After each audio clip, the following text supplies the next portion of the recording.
To all who come to this happy place, welcome. Disneyland is your land. Disneyland and Disney's California Adventure, along with the Disneyland Hotel, Paradise Pier, Disney's Grand Californian, and Downtown Disney make up the over 100 acres known as the Disneyland Resort. Over the years, it has brought joy and entertainment to millions. Hard to believe it all started over half a century ago as one man's dream. This man, Walt Disney. He was a storyteller and an innovator, looking to create something special, something magical for his daughters. Well, it came about when my daughters were very young, and Saturday was always Daddy's Day. I took them different places, and as I'd sit there while they rode the merry-go-round, did all these things, I felt that there should be something built where the parents and the children could have fun together. So that's how Disneyland started. A daddy with two daughters wondering where he could take them, where he could have a little fun with them too. And with that spark of inspiration to guide him, Walt began to assemble a team who could bring his dream to reality.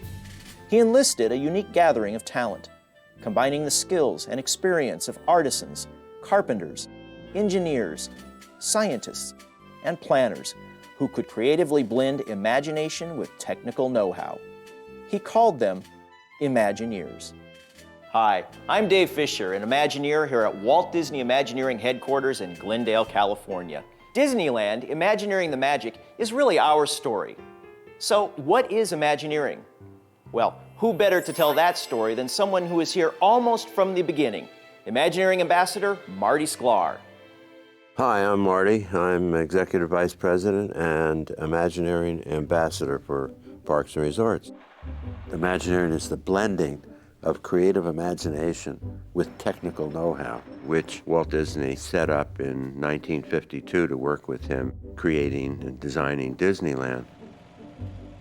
I don't think he really knew exactly how he was going to proceed once he made the decision to do Disneyland. And I know he went to his friend Welton Beckett, an architect. Mr. Beckett asked the right question. He said, "What is it?"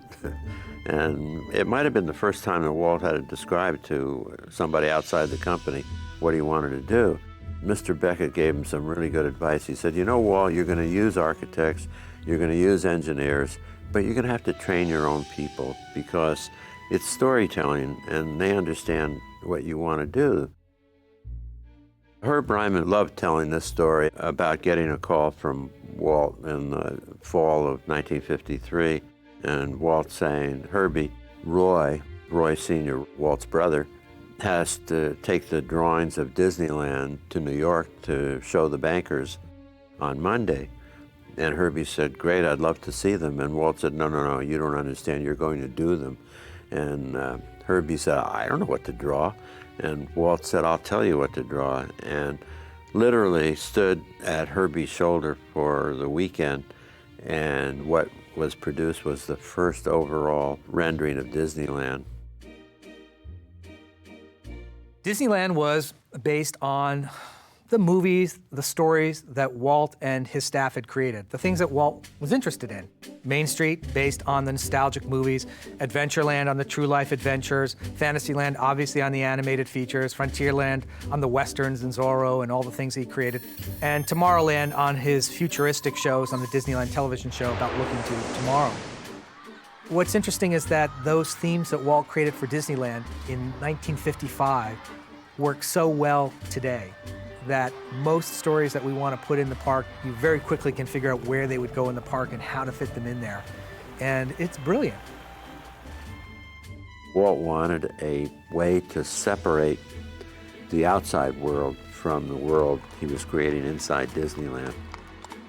Obviously, he was thinking about this for a long time. He was an incredibly creative and innovative dreamer, but he also had the team that could make it reality. It's fascinating today to see how that dream lives on.